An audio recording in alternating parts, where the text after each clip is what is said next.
ഇനിയിപ്പോ കേരളം വല്ലാത്ത തോൽവിയാന്നല്ലേ ഇങ്ങനെ നോക്കുന്ന നമ്മളും വിചാരിച്ചിട്ടില്ല. തുറന്നു പറയല, എല്ലാരും വരുന്ന ആഫീസ് എന്റെ ആഫീസാണ്. എല്ലാരും വരും, ലീഗുകാരും വരും, കോൺഗ്രസ്സുകാരും വരും, നമ്മളെ പാർട്ടിക്കാരും വരും. നമ്മളെങ്ങനെ ഇരുന്ന് ചർച്ചയൊക്കെ ചെയ്യും. നമ്മളൊരു മൂന്നാം ഭരണം പ്രതീക്ഷിച്ചു ഞങ്ങളെല്ലാരും. ഞാനും വിചാരിച്ചു 2011 സമായിരിക്കും. 2011 നിങ്ങൾക്കറിയാല, ഒരു 2020 മാച്ച് പോലെ. അല്ലെങ്കിൽ 2022 അർജന്റീന ഫ്രാൻസ് ഫൈനൽ പോലെയാ. ഇപ്പോഴത്തെ കളി പോക്കാന്ന് വൺ സൈഡ് ആയി. നിങ്ങൾ അർജന്റീനക്കാരുണ്ട്, പക്ഷെ ഞാൻ അർജന്റീനയുടെ ആളാണ്. 120 കളി കണ്ടിട്ട് ഉറക്കം പോയി ഞാണ്ട് പ്രത്യേകിച്ച് കാര്യമൊന്നും ഉണ്ടായില്ല.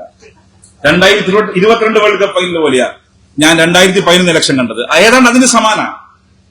ഞാൻ വിചാരിച്ച അങ്ങനെ തന്നെയാണ് ഇലക്ഷൻ. എന്താ ഞാൻ വിചാരിച്ചത്? ഒരു 68-72. നമ്മളാ വരുന്നെങ്കിൽ ഒരു 71-72, അവരാ വരുന്നെങ്കിൽ 75-76. അവരെ നേതാക്കന്മാര് സ്വകാര്യം വിളിച്ചു പറഞ്ഞു, സ്പീക്കറെ നമ്മൾ വരും, പക്ഷെ 75-76. എണ്ണം തുടങ്ങി. ആദ്യം പോസ്റ്റലാണ്, നമ്മൾ ലീഡ് ചെയ്യണം. അപ്പൊ നമ്മൾ തന്നീച്ചിങ്ങനെ ഇരുന്ന് ലീഡിംഗ് ആണ്. പോസ്റ്റൽ വന്നപ്പോ നമ്മൾ ലീഡാണ്.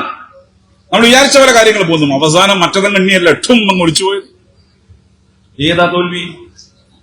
ഏത് ജാതി തോൽവിയാണ്? എന്റെ നാട്ടിൽ പയ്യന്നൂർ തോറ്റു, പിന്നെ നിലമ്പൂർ തോറ്റ വല്ല കാര്യമുണ്ടോ? പയ്യന്നൂർ തോറ്റാ പിന്നെ വണ്ടൂരിൽ എണ്ണേണ്ട കാര്യമില്ല.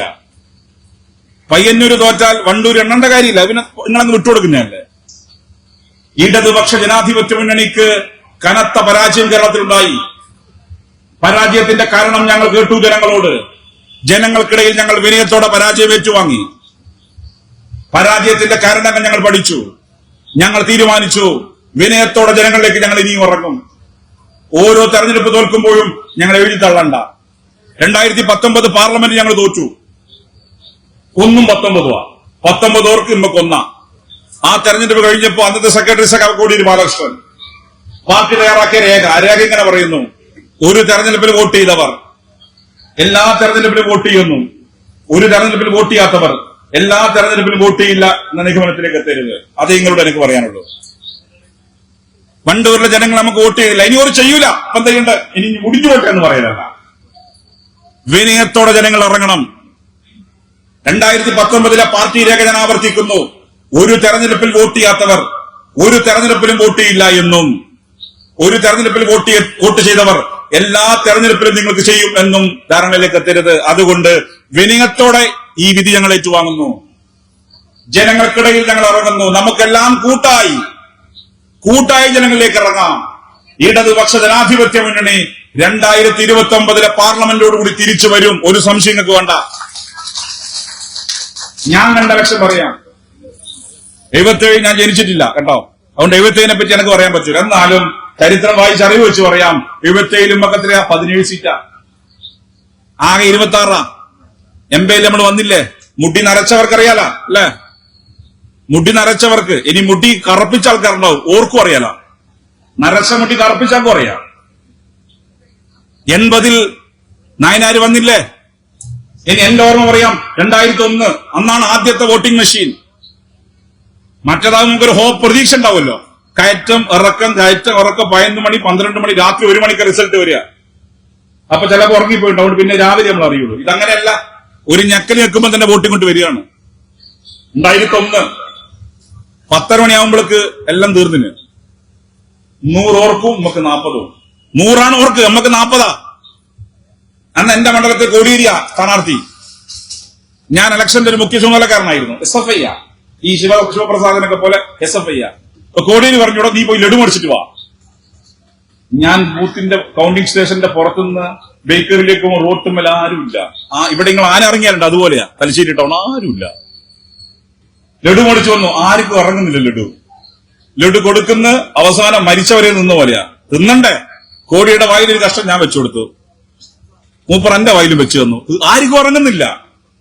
2001 140. പക്ഷെ 2004 കേരളത്തിന് ഇതുവരെ എന്നുള്ള ചരിത്രത്തിൽ 18 പാർലമെന്റ് സീറ്റുമായി ഇടതുപക്ഷം സഖാവ് കുഞ്ഞാലിയുടെ പാർട്ടി തിരിച്ചു വന്നു. ഓർമ്മയില്ലേ? അതുകൊണ്ട് നിരാശയ്ക്ക് യാതൊരു അടിസ്ഥാനമില്ല. ചിലർ ചോദിക്കുകയല്ല, സ്വകാര്യം ചോദിക്കും, സഖാവ് വല്ല രക്ഷയുണ്ടാവോ? നിരാശയുടേതായ ഒരു സാഹചര്യം ഇപ്പൊ കേരളത്തിലില്ല. വർദ്ധിത വീര്യത്തോടെ ഇടതുപക്ഷ ജനാധിപത്യ മുന്നണി കേരളത്തിൽ തിരിച്ചു വരും. അതിന്റെ സാഹചര്യമുണ്ട്. എന്താ നമ്മൾ തോക്കാൻ കാരണം? തോക്കാൻ പല പല കാരണങ്ങളുണ്ട്.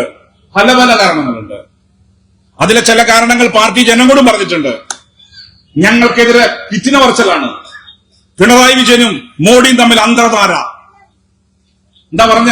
പിണറായിയും മോഡിയും തമ്മിൽ അന്തർധാര. പിണറായി വിജയൻ മുണ്ടെടുത്ത മോഡിയാ. ഇതാരാ പ്രചരിപ്പിച്ചത്? ഇത് പ്രചരിപ്പിച്ചത് UDF, കോൺഗ്രസും ലീഗുവാ. മുസ്ലിം ന്യൂനപക്ഷങ്ങൾക്കിടയിൽ ആസൂത്രിതമായി ആ കഥ പ്രചരിപ്പിക്കപ്പെട്ടു. മതേതര മനസ്സിനകത്ത് ചെറിയൊരു മോഹഭംഗമുണ്ടായി. മതേതര മനസ്സിലെ മോഹഭംഗം, ന്യൂനപക്ഷങ്ങൾക്കിടയിൽ ആശങ്ക, ഇതെല്ലാം ചേർന്നപ്പോ ഒരുപാട് ഘടകങ്ങളുണ്ടായി. ഒപ്പം ഒരു തുടർച്ചയായി ഞങ്ങൾ ഭരിക്കുകയല്ലേ എന്ന ഇവര് മാറി നിൽക്കട്ടെ. അങ്ങനെ നമ്മൾ തോറ്റത്. 35 സീറ്റ് നമുക്കുള്ളൂ ഇപ്പൊ. 35. 102 അവർക്ക്, 35 ഞങ്ങൾക്ക്, 3 സീറ്റ് BJPക്ക്. അതിൽ ഞങ്ങളുടെ പല കോട്ടകൊത്തളങ്ങളും തകർന്നടിഞ്ഞു. ഞങ്ങൾ പറഞ്ഞു സ്ഥാനാർത്ഥി നിർണയം പാളിയിട്ടുണ്ട്. തളിപ്പറമ്പിലും പയ്യന്നൂരിലും ഞങ്ങളുടെ സ്ഥാനാർത്ഥി നിർണയം പാളിപ്പോയി. ഞങ്ങൾ പറഞ്ഞു ജനങ്ങളോട്, ഇതിനപ്പുറത്ത് ഒരു പാർട്ടി എന്ത് സ്വയം വിമർശനം നടത്തണം. സ്വയം വിമർശനം നടത്തി ഞങ്ങൾ പറഞ്ഞു ഞങ്ങളുടെ സ്ഥാനാർത്ഥി നിർണയം പയ്യന്നൂരിലും തളിപ്പറമ്പിലും പാറി. വെള്ളാപ്പള്ളി നടേശൻ മലപ്പുറത്തിനെതിരെ ശക്തമായി ആക്ഷേപിച്ചപ്പോ അതിന് ഞങ്ങൾ പ്രതിരോധിച്ചു. പക്ഷേ പ്രതിരോധ പ്രസ്താവനയിൽ ഒരു ഊക്കുണ്ടായിരുന്നില്ല. ഞങ്ങൾ സ്വയം വിമർശനം നടത്തി. പിന്നെ അയ്യപ്പ സംഘം ഞങ്ങളുടേതല്ല, പക്ഷെ പറഞ്ഞു സർക്കാർ നടത്തിയതാ. അയ്യപ്പ സംഗമത്തിൽ ഒരു കാരണവശാലും സ്വാമി ആദിത്യനാഥിന്റെ സന്ദേശം വായിക്കാൻ പാടില്ലായിരുന്നു. ഞങ്ങൾ വിമർശനം നടത്തി. ഇങ്ങനെ നടത്താൻ കുഞ്ഞാലിയുടെ പാർട്ടിക്കല്ലാതെ വേറെ ആർക്കാ സാധിക്കുക? പരാജയത്തിന്റെ കാരണങ്ങൾ കണ്ടെത്തി ഞങ്ങൾ ജനങ്ങളോട് സ്വയം വിമർശനം നടത്തി. ഞങ്ങൾ പറയുന്നു ഞങ്ങൾ ജനങ്ങൾക്കിടയിൽ പ്രവർത്തിക്കുന്നവരാ. രാഷ്ട്രീയത്തിൽ ജനങ്ങളാണ് യജമാനന്മാർ, ജനാധിപത്യത്തിൽ ജനങ്ങളാണ് യജമാനന്മാർ. ജനങ്ങൾ പറയുന്നു സഖാക്കളെ നിങ്ങൾ തെറ്റ് വച്ചിരിക്കുന്നു, ആ തെറ്റ് ഞങ്ങൾ ഉൾക്കൊള്ളും, തിരുത്തും. പോരായ്മകൾ സംഭവിച്ചിട്ടുണ്ട്, ആ പോരായ്മ തിരുത്തി വർദ്ധിത വീര്യത്തോടെ ഞങ്ങൾ തിരിച്ചു വരും. ഇനി അപ്പുറത്ത് വന്നല്ലോ, ഞങ്ങളൊന്നും മുണ്ടൂല കേട്ടാ. ഭരണം ഇപ്പം മധുവിധു കാലല്ലേ, പുയ്യാപ്പിളാർക്ക് തക്കാരം കൊടുക്കും ഇഷ്ടം പോലെ. ഇപ്പൊ തക്കാരം ഇഷ്ടം പോലെ നടക്കുന്നുണ്ട്. എന്താ സ്ഥിതി? ആദ്യത്തെ 2 ആഴ്ച മുഖ്യമന്ത്രി ഉണ്ടായോ? 102 സീറ്റുമായി അധികാരത്തിലേക്ക് വന്നവർക്ക് ആദ്യ 2 ആഴ്ച മുഖ്യമന്ത്രി ഉണ്ടായോ? 3 പേരല്ലേ മത്സരിച്ചത്. അവസാനം ചെന്നിത്തലനെ തൂഫാനാക്കി വിട്ടു. മൂപ്പറവും കൊണ്ടങ്ങ് പോയി. സതീശൻ ഇരിക്കുക. ബഹുമാനപ്പെട്ട നേതാക്കന്മാരാ, എല്ലാവരോടും വലിയ ബഹുമാന. 2 മാസം തികഞ്ഞ് 3-ാം മാസത്തിലേക്ക് പോകുമ്പം എന്താണ് കേരളത്തിന്റെ സ്ഥിതി എന്ന് പറ. പവർ കട്ട് തിരിച്ചു വന്ന് എങ്ങനെയുണ്ട്? ഞങ്ങളുടെ കാലത്ത് വല്ല തടസ്സമുണ്ടായോ സീരിയല് കാണാൻ?